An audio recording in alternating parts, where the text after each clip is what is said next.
From Commando.com, this is Commando on Demand, where we talk to the industry movers and shakers to keep you up to date on everything digital. We'll get started in a moment, but first, we'd like to recognize and thank our partners who help make these Commando on Demand podcasts possible.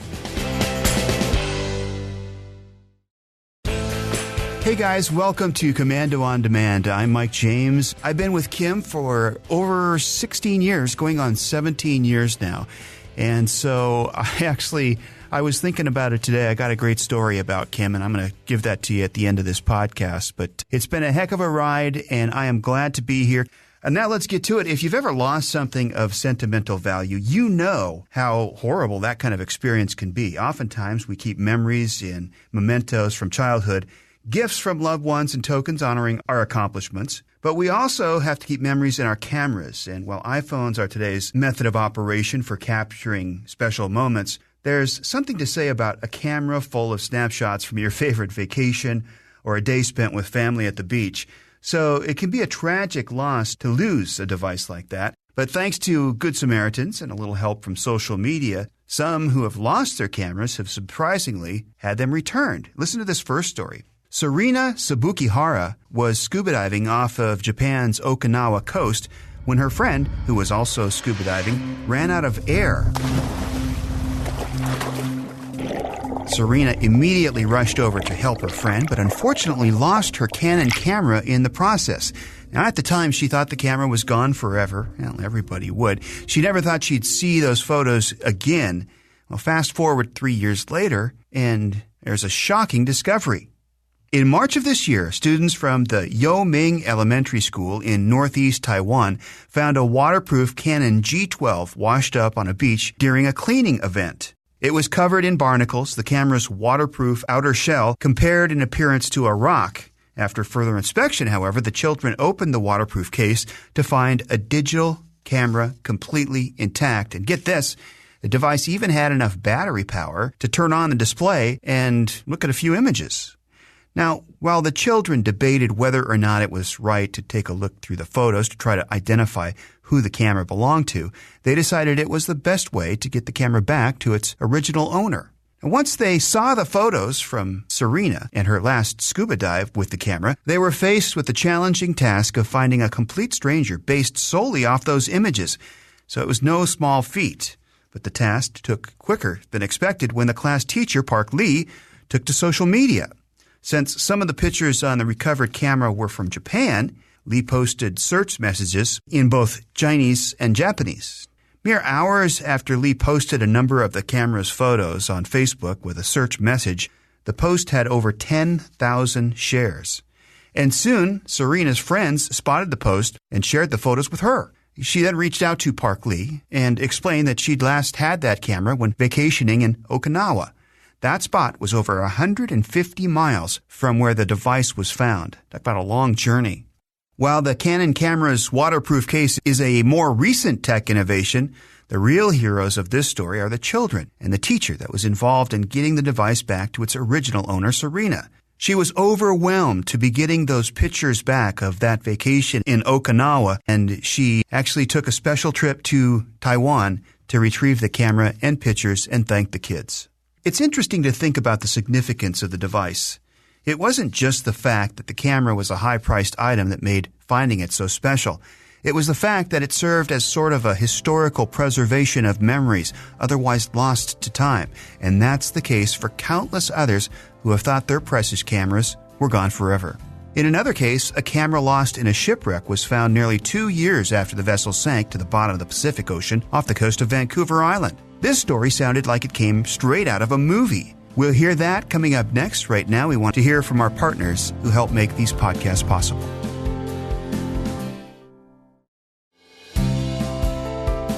Two university students in Canada spotted a camera while on a research dive with their class in 2014.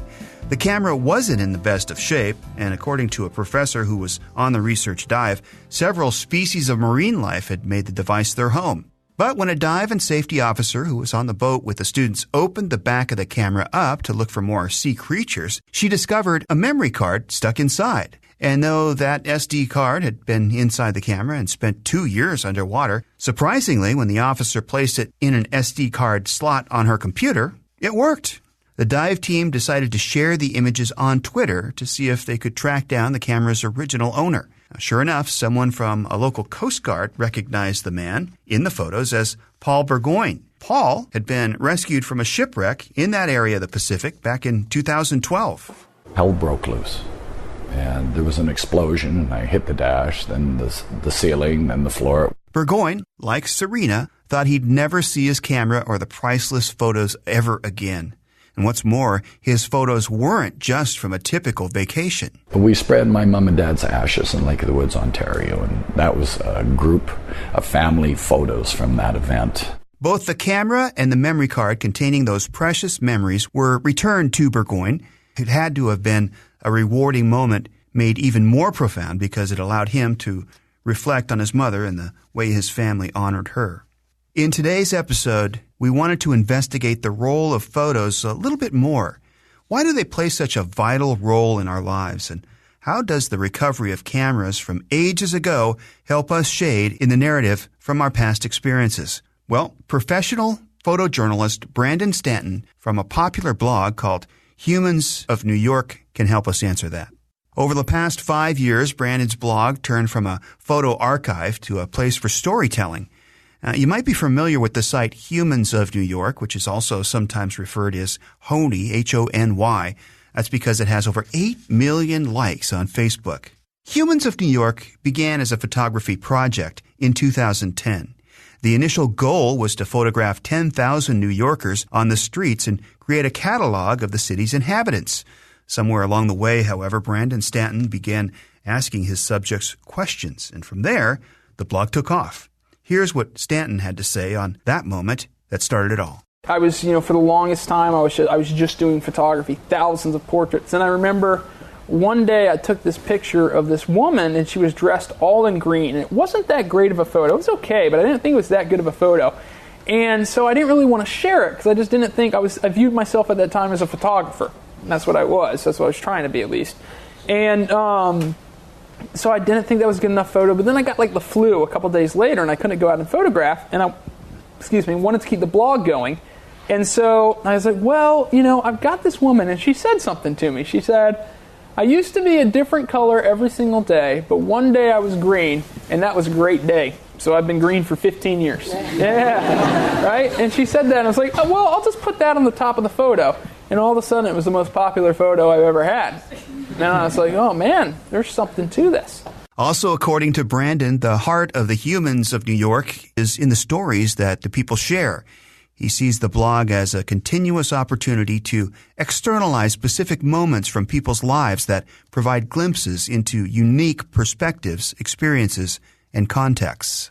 I think by far the best impact and, the most value that it brings is kind of sharing the stories. I think that carries a lot farther than the money does. I think that's one thing, especially when connecting people with other people's problems. I think there's I don't know which philosopher said it, that love begins when you see pain in others. I think one thing that the blog does is kind of introduce you to the struggles that the people around you are going through, and it might make you a little bit more patient or a little bit more tolerant with that person that cut you off in traffic. Now, one of the biggest outcomes of Stanton's photos has actually been humanitarian. In 2015, he started an online fundraiser after 11 Syrian refugees and their families were interviewed for his blog.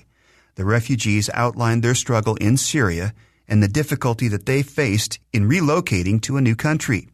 Soon after Brandon's photo interviews with them, their pictures went viral on Facebook. And what makes the content so shareable is their visuals. The photos show something that words cannot. They grab people's attention. And this isn't just based off of Brandon's success with his photo blog. It's been psychologically proven that pictures are not only more effortless to recognize and process than words, but also easier to recall. In other words, folks, they leave a lasting imprint. When words enter long-term memory, they do so with a single code. Photos, on the other hand, contain two codes, one visual and the other verbal, each stored in a different place in the brain, and this increases a person's odds of recalling something. Just think about it. When you recall a memory, it's typically accompanied by a mental visual of what you saw during that memory. Peter Temple is an expert on persuasive presentation. Here, he provides a breakdown on recall based on words, speech, and visuals. If information is presented orally, we remember about 10% 3 days later. If a picture is added, that goes up to 65%. We don't remember words. Now, in addition to leaving people with memories of striking human stories, Brandon Stanton's blog generated community. And in a sense, that's the greatest capacity that photos have. When we look back on photos from history, we're given a way to identify with humans who had lives sometimes centuries before us. In today's digital age, the prevalence of photo communities is even greater with the photo-focused social media apps like Instagram that crosses over 800 million users. People view these apps not only as a way to reflect themselves in a controlled way among peers and even strangers, but also log special moments and remember what they were like. Ralph Gibson, a longtime photographer, explained this interconnection between photos and perception. The subject of any photograph is really phenomenological. It's how the photographer is perceiving what he or she is looking at, how he is processing it, therein lies the content. So photography has always given us a glimpse of how we once saw things. For the scuba diver, Serena, who I mentioned at the beginning of the podcast, that glimpse was photos of the ocean and images of what she saw in Japan while she was there. And for Burgoyne, it was the memory of saying goodbye to his mother amongst his family members. In the next recovered camera case, we're going to talk to a woman who was able to get her camera back that contained over 1,000 photos. It's a heartwarming story, but first we want to recognize our partners who help make these podcasts possible.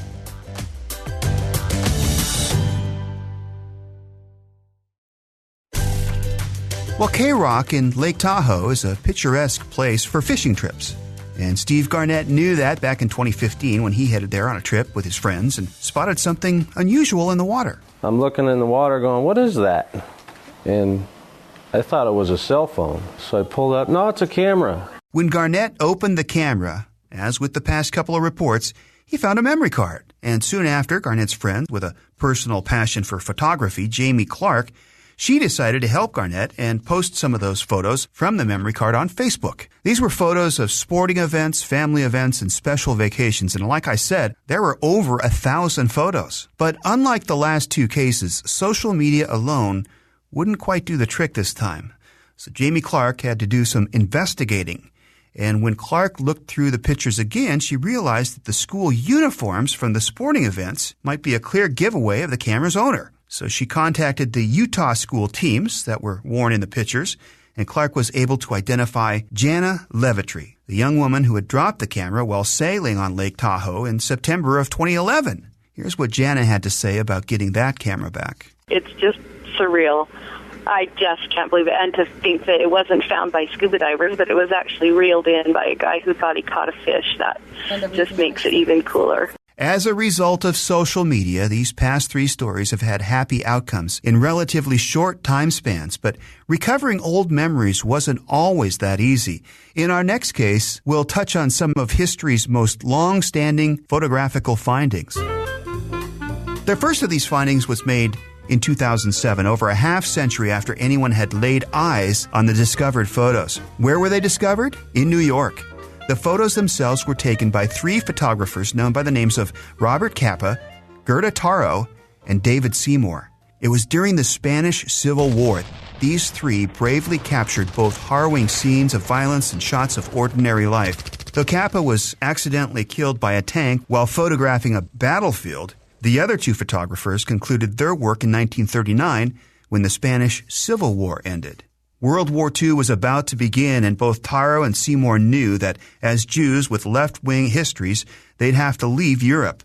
Both scrambled last minute to leave, and Capa packed 3 boxes of rolled and cut film, which was about 4,500 negatives in all. Capa gave those photographs to a friend of his and asked him to send them on to New York, where Capa would soon be headed. Unfortunately, however, the forwarding never happened. Somehow, the boxes ended up with the Mexican ambassador to the Vichy government in Paris and traveled by accident to Mexico with him. Then the photographs effectively vanished for decades.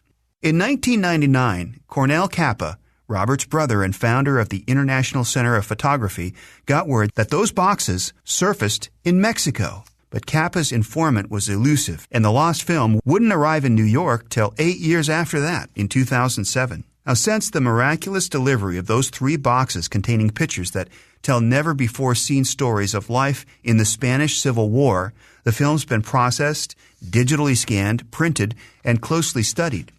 The International Center of Photography showcased them in an exhibit entitled The Mexican Suitcase, which references the mysterious journey the photos took before they surfaced. Ted Forbes, who has a successful YouTube channel documenting photography feats, spoke to the significance of those photos. Photographers or photojournalists like Taro Capa, Chim, any of these people, they're out here with manual Leica cameras, and, they're shooting in rough conditions that are usually extremely dangerous, and mistakes do happen, the exposures do happen, and then you realize that there's another side to this story where, the printers they worked with and the people who worked in the darkroom were fabulous as well to bring these to the public.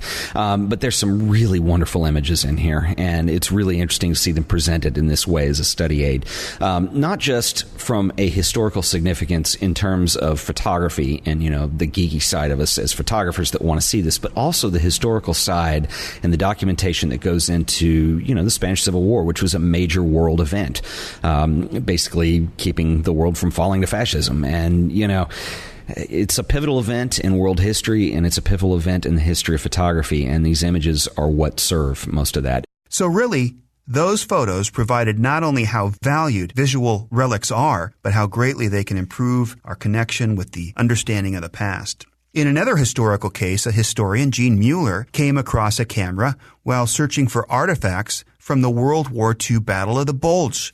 In this battle, the Germans launched a surprise attack on Allied forces between December 16, 1944 and January 25th of 1945. 19,000 soldiers died there. So you can imagine how profound the discovery of a camera at this historic battlefield would be. With the help of a metal detector, Gene Mueller found a foxhole that had been dug during that battle, and inside that foxhole were the belongings of an American soldier. His identity? Technician 5th grade, Louis J. Archambault. Louis died in the Battle of the Bulge, but not before leaving behind a camera with an undeveloped roll of film in it. Mueller and his friend, U.S. Captain Mark Anderson, developed the film and were blown away by the photos that were revealed.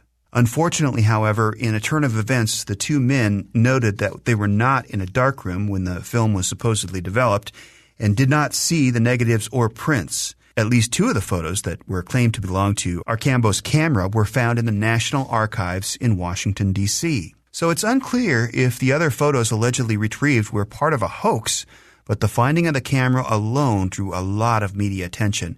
While much of this story remains unresolved and unclear, one thing can be sure: humans share a genuine interest for memories encapsulated in photos from the past. Whether it's images from Lake Tahoe or vacation with family or prolific final moments in some of history's bloodiest battles, photos tell a story of who we once were as people, what we saw, and how we saw it. In many ways, they provide visual truths from moments that could never again be recreated and allow us to develop our own perception of them time and time again. They're the best shots we have at understanding ourselves and looking fondly at times perhaps otherwise forgotten. All right, I told you I was going to tell you a story with Kim at the end of this podcast, and I remember, gosh, it must have been about 2010 when Kim went to Machu Picchu, and she was so excited about going. Talked about it constantly for like 6 months before the trip. And she was so excited. Well, who wouldn't be? You see it in all the travel magazines and travel brochures. And even when you're a kid, you see it in the geography books in high school, that picture of the top looking over the valley. Now, remember, it takes like 2 weeks to hike to the top of Machu Picchu, and there is no elevator or escalator. So Kim and her son did it, and I think one of her favorite memories is that picture at the top of Machu Picchu with their son overlooking the valley. And it is still posted on Commando On Demand. But that's what those pictures are made for. And those memories, to bring back those memories of family and those really, really incredible experiences. So thank you so much for listening. Thanks to Kim for allowing me to sit in for this podcast. And Kim will be back on the next Commando On Demand podcast. And if you like this podcast, don't forget to click that little like button and give us a few positive words on Google Play Store or Apple Podcasts. We'd appreciate that. It helps more people find us, and we'll see you next time.